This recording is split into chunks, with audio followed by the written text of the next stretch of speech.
Parque dos Pequenos Perdidos. Havia uma pequena cidade entre colinas, onde o tempo parecia andar devagar demais. Nos anos 1990, era o tipo de lugar onde as pessoas deixavam as portas destrancadas e as crianças brincavam nas ruas até o pôr do sol. Mas havia um ponto do mapa que todos evitavam. Um terreno onde o vento sussurrava como se tivesse lembranças próprias. O velho parque infantil. Ninguém sabia ao certo quando ele havia sido fechado. Diziam que nos anos 70, uma criança desaparecera ali e o lugar fora abandonado desde então. A ferrugem tomou conta do carrossel, o escorregador ficou coberto de musgo e o balanço rangia mesmo quando não havia vento. As mães advertiam os filhos para nunca se aproximarem, e as histórias que circulavam na escola tornaram-se parte da tradição local. O tipo de conto que faz a curiosidade de uma geração inteira crescer junto com o medo. Mas em 1996, 3 crianças decidiram testar o que havia de verdade nas lendas. O grupo era formado por Lívia, Jonas e Mateus, amigos inseparáveis, com bicicletas e uma coleção de fitas VHS com desenhos gravados da TV. Era uma tarde fria de outubro quando atravessaram a cerca quebrada que separava o parque do resto da cidade. O ar tinha um cheiro metálico, como se o ferro enferrujado do carrossel exalasse uma lembrança antiga. O chão estava coberto de folhas secas, mas havia marcas de pegadas pequenas, impossíveis de identificar. Algumas pareciam frescas. O carrossel, embora enferrujado, girava devagar, empurrado por um vento inexistente. E havia uma música. Uma melodia quase imperceptível, infantil, que soava como se viesse de dentro da terra. Lívia foi a primeira a se aproximar. Ela jurou que viu algo refletir na superfície metálica dos cavalos do carrossel. Um brilho dourado, semelhante a olhos. Jonas riu, fingindo coragem, e girou o brinquedo. A estrutura gemeu, lenta, e cada volta pareceu alterar o som ao redor. O ar ficou mais denso, e o céu, antes cinza, adquiriu um tom esverdeado. Mateus, o mais novo, disse que ouviu risadas. Não das que ecoam em festas, mas risadas finas, como o som de brinquedos de corda sendo dados pela última vez. O carrossel parou sozinho, de repente. No centro dele, havia agora algo que nenhum dos 3 lembrava de ter visto antes. Uma lanterna infantil, vermelha, com desenhos de ursos e estrelas.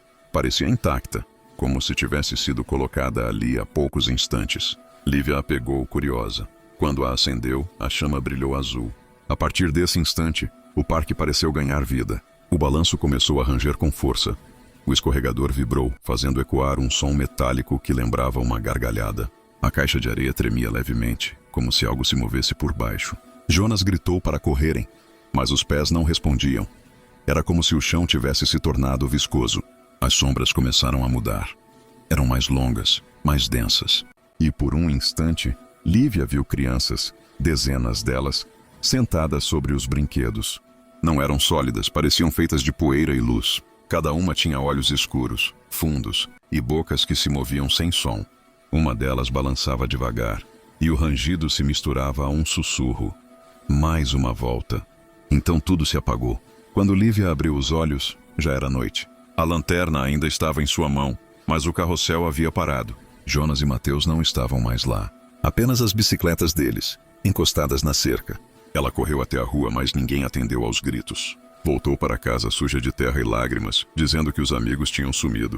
A polícia procurou durante semanas, mas nada foi encontrado, exceto uma pegada infantil impressa na ferrugem do carrossel, como se o metal tivesse sido amassado por dentro.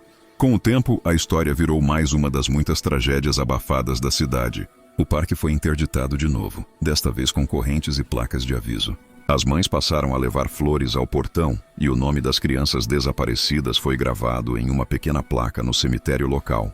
Mas ninguém percebeu que, às vezes, durante a madrugada, a lanterna de Lívia ainda acendia sozinha.